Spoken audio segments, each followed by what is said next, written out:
আসসালামু আলাইকুম। কেমন আছেন সবাই? আশা করি আল্লাহ তাআলার অশেষ রহমতে সবাই ভালো আছেন, সুস্থ আছেন। আলহামদুলিল্লাহ আমিও ভালো আছি, সুস্থ আছি।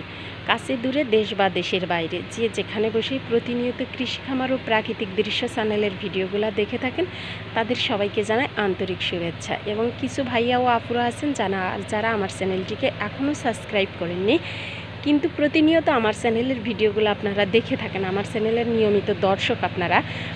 তো তাদের উদ্দেশ্যে একটা কথা বলবো, আপনাদের যদি ভালো লেগে থাকে তাহলে অবশ্যই আমার চ্যানেলটিকে সাবস্ক্রাইব করতে পারেন, বেল আইকনটি বাজিয়ে দিবেন এবং ভালো লেগে থাকলে ছোট্ট একটা লাইক দিবেন, পরবর্তীতে আপনাদের জন্য যাতে নিত্য নতুন ভিডিও করতে পারি। এবং কার কী মতামত এবং কে কী জানতে চান কোন প্রসঙ্গে সেটাও কমেন্টে জানাতে পারেন।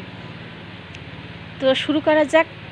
আজ ভিডিওর যে মূল বিষয় সেটা হচ্ছে চীনা হাঁসের থেকে প্রচুর ডিম কিভাবে উৎপাদন করবেন।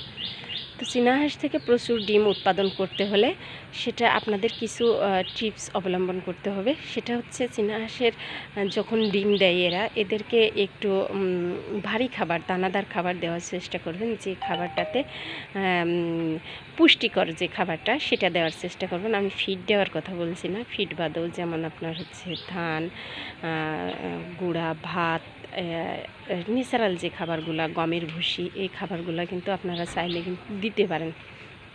তো এই খাবারের যে গুণাগুণটা, যে মানটা, যে পুষ্টিটা, এটা কিন্তু আপনার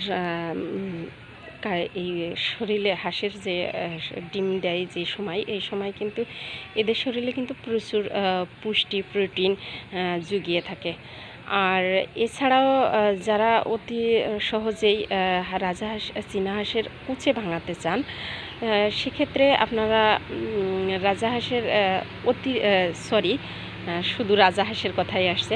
চীনা হাঁসের যে ডিমটা আপনারা যখন বেশি নিতে চাবেন তখন অবশ্যই চেষ্টা করবেন চীনা হাঁস দিয়ে কখনো কুচে বসাবেন না। চীনা হাঁস দিয়ে যখন কুচে বসাবেন তখন কিন্তু এরা 34-35 দিন যাবৎ কিন্তু কুচে বসে থাকে। আর এই দীর্ঘদিন কুচে বসে থাকার কারণের জন্য কিন্তু এদের ডিমের যে ছড়িটা, ডিম বানুটা, যে ডিমটা উৎপাদন হয়, এটা কিন্তু শুকিয়ে যায়, ডিমের নাড়িটা শুকিয়ে যায়, তেলটা কমে যায়, যার কারণের জন্য নেক্সট টাইমে কিন্তু চীনা হাঁস থেকে আবার ডিম পেতে অনেকটা দেরি হয়।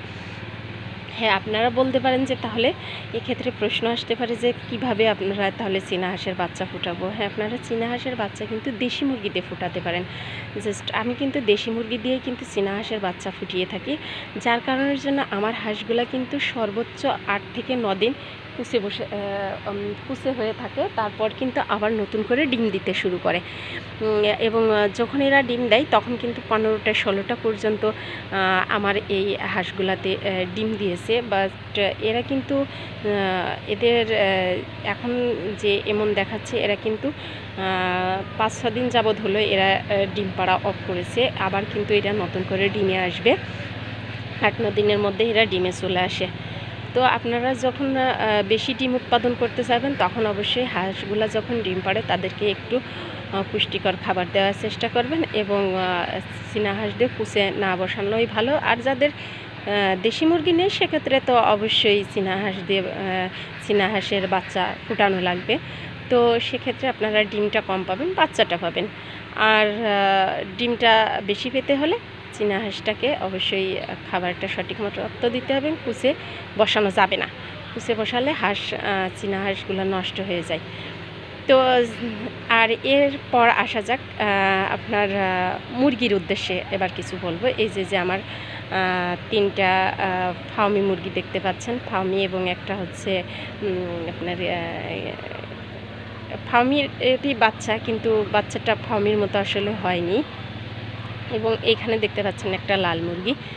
তো আমি ফার্স্ট আগে লাল মুরগিটার কথাই বলি। এই যে লাল মুরগিটা দেখতে পাচ্ছেন, এটা কিন্তু আপনারা আমার পূর্বের ভিডিওগুলো দেখলে বুঝতে পারবেন। আমি যখন রাজাহাঁসটা কুচে বসিয়েছিলাম তখন কিন্তু ওই রাজাহাঁসের ঝুড়িটার মধ্যে দেশি মুরগি ডিম দিয়েছিল।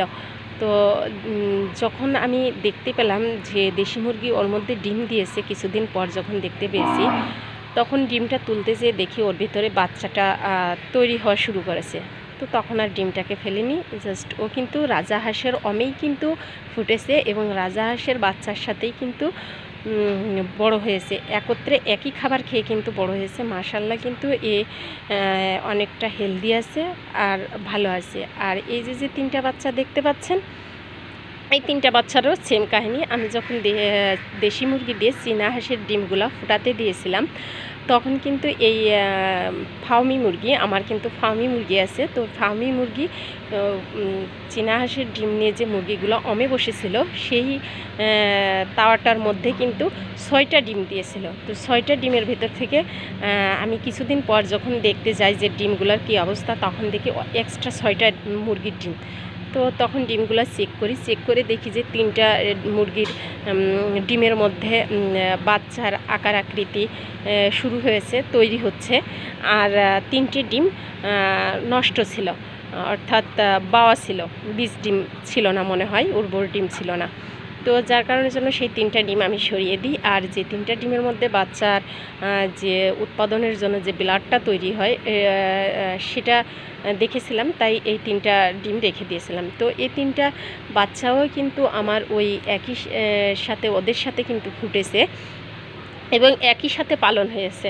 তো সেক্ষেত্রে আমি দেখেছি যে এরা কিন্তু আমি যে আমার রাজাহাঁস এবং দেশি মুরগির ভেতরে চীনা হাঁসের সাথে যে বাচ্চা, এই 4টা বাচ্চা আমার ফুটেছে, মাশাআল্লাহ আল্লাহ তাআলার অশেষ রহমতে আমার 4টা বাচ্চাই কিন্তু টিকে আছে এবং ভালো আছে, সুস্থ আছে। তো এবার বলবো কিছু ভাইয়া ও আপুদের উদ্দেশ্যে কিছু কথা।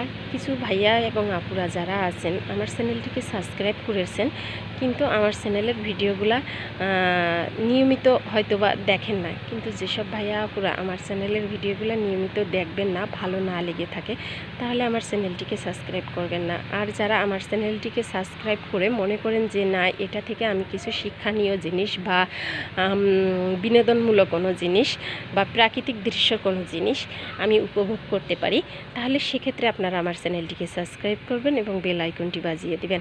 আর যে সকল ভাইয়া আপুরা আমার চ্যানেলটিকে সাবস্ক্রাইব করছেন, তাদেরকে রিকোয়েস্ট করব অবশ্যই আমার চ্যানেলের ভিডিওগুলো আপনারা দেখবেন। আর যদি না দেখে থাকেন তাহলে সাবস্ক্রাইব করার কোনো প্রয়োজন নেই।